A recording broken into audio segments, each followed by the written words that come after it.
Salam jumpa para pecinta catur. Jumpa lagi dengan saya Suwaji dan kali ini akan kita ulas permainan menarik dari Sergei Karyakin saat menghadapi juara dunia Magnus Carlsen pada turnamen Norway Chess tanggal 12 September 2021. Dalam permainan ini Karyakin berhasil melakukan manuver cantik dengan pion-pionnya yang akhirnya memaksa sang juara dunia menyerah. Bagaimana serunya permainan di papan? Mari langsung saja kita simak partainya bersama. Sergei Karyakin mengawali permainan dengan pion E4 dan Magnus Carlsen menjawab pion C5. Sebuah pembukaan Sisilia. Kuda F3, kuda C6, pion D4. Pion pukul pion D4, kuda pukul pion D4, kuda F6, kuda C3. Dan setelah pion E5, kita lihat sebuah variasi Sveshnikov. Carlsen telah menorehkan 11 kali kemenangan dengan variasi ini, di antaranya saat menghadapi Fabiano Caruana dan Ian Nepomniachtchi. Bahkan pada turnamen Fukar Gazimov Memorial tahun 2019, Carlsen juga berhasil menekuk Sergei Karyakin yang saat ini dihadapinya. Dan permainan berlanjut dengan kuda D B5, pion D6, kuda D5. Mengorbankan pion E4 dan untuk memperkuat bantuan petak C7 oleh kuda sehingga punya potensi taktik garbuan terhadap raja dan benteng. Kuda pukul kuda D5, pion pukul kuda D5, kuda E7, pion C4, kuda G6, menteri A4. Ancaman buka skak oleh kuda ke C7. Maka hitam mencegahnya dengan mendorong gajah ke D7. Menteri B4.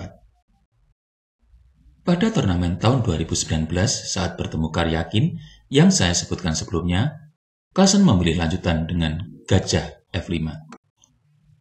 Namun dalam permainan ini memilih langkah Menteri B8 yang juga pernah sukses dimainkannya saat menghadapi Fabiano Caruana dan Van Foreest pada tahun 2018 dan 2019 dengan maksud untuk memperkuat pion D6 yang ditekan menteri dan kuda putih. Lalu Karyakin melanjutkan permainan dengan pion H4 untuk mengincar petak H5 dan hitam mencegah niat putih dengan mendorong pionnya ke H5. Gajah E3, pion A6, kuda C3, gajah E7. Pengembangan gajah sekaligus menambah tekanan terhadap pion H4. Dan putih memperkuat pion ini dengan mendorong pion ke G3. Rokade, gajah E2 untuk menekan pion lemah H5.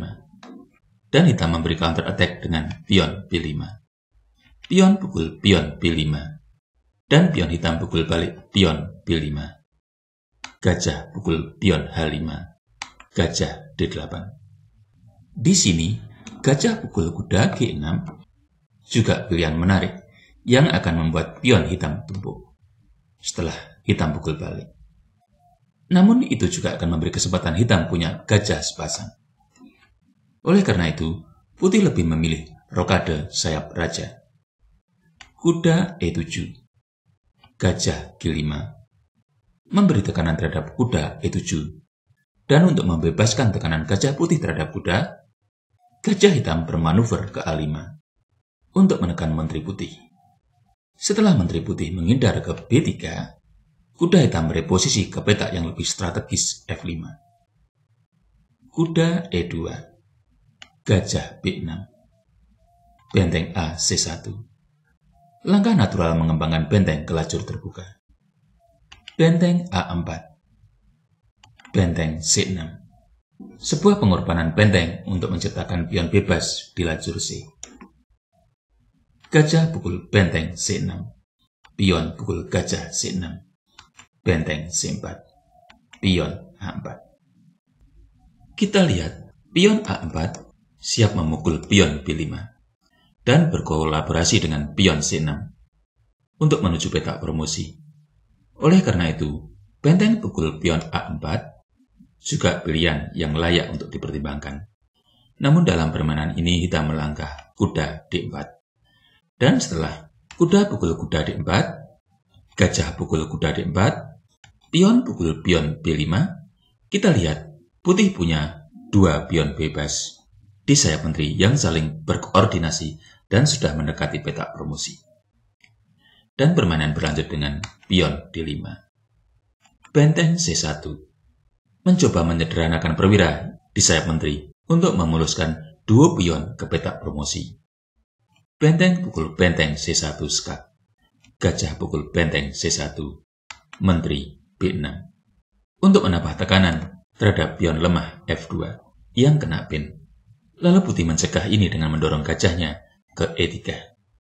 Gajah pukul gajah E3, pion pukul gajah E3, benteng D8, raja G2.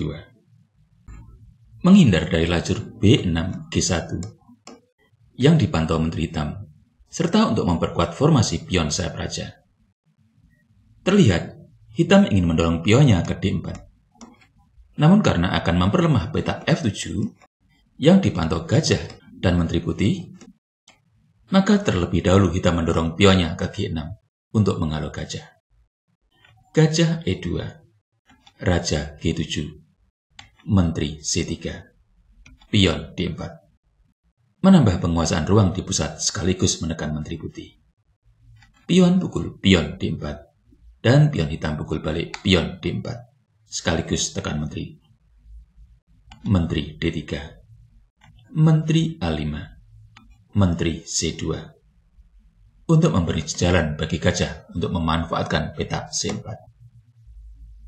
Menteri B4, pion B3, benteng E8. Pada posisi ini, mendorong pion ke C7 juga pilihan yang menarik. Dan bila benteng hitam mencegahnya dengan benteng C8, maka gajah putih bisa ke G4. Pion F5, gajah pukul pion F5.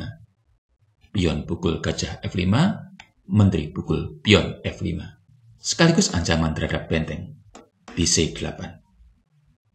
Benteng pukul pion C7, menteri E5 skak, garpuan terhadap raja dan benteng. Raja G6, menteri pukul benteng C7. Kita lihat putih unggul 4 pion.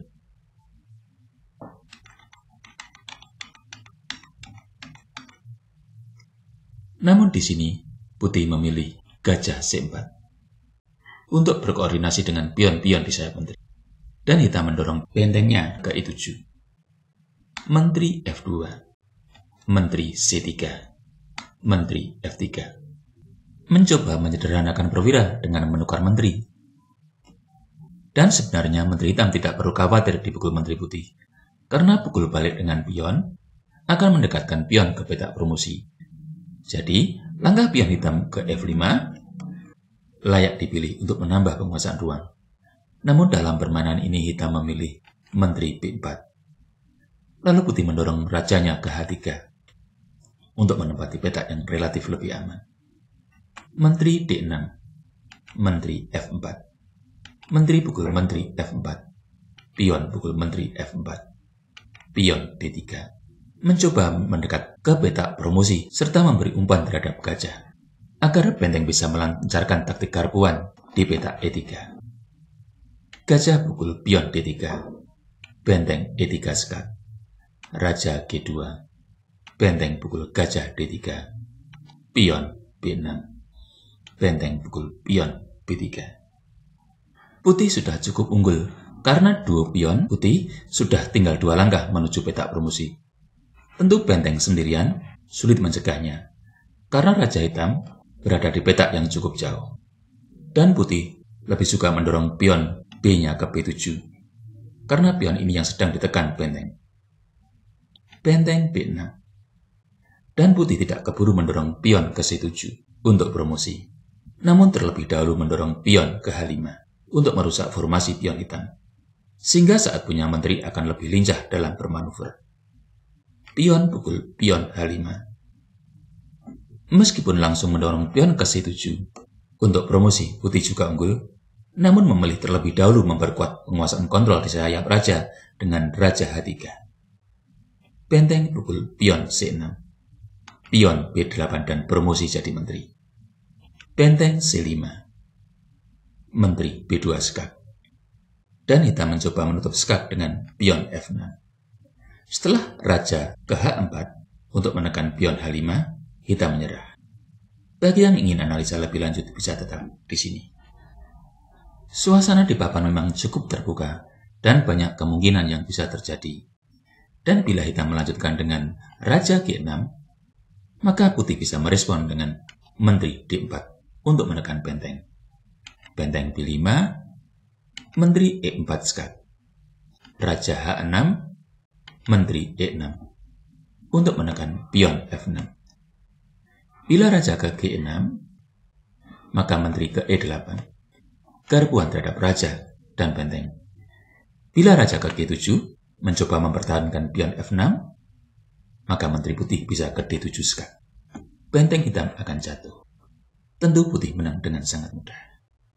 Demikianlah para pecinta catur, permainan dari Sergei Karyakin dengan manuver pion-pionnya yang sangat menarik saat menghadapi juara dunia Magnus Carlsen pada turnamen Norwegian tanggal 12 September 2021. Seperti biasa, saya berharap video ini bisa bermanfaat bagi para pecinta catur semuanya, dan kita akan bertemu lagi dalam video ulasan catur selanjutnya. Sampai jumpa.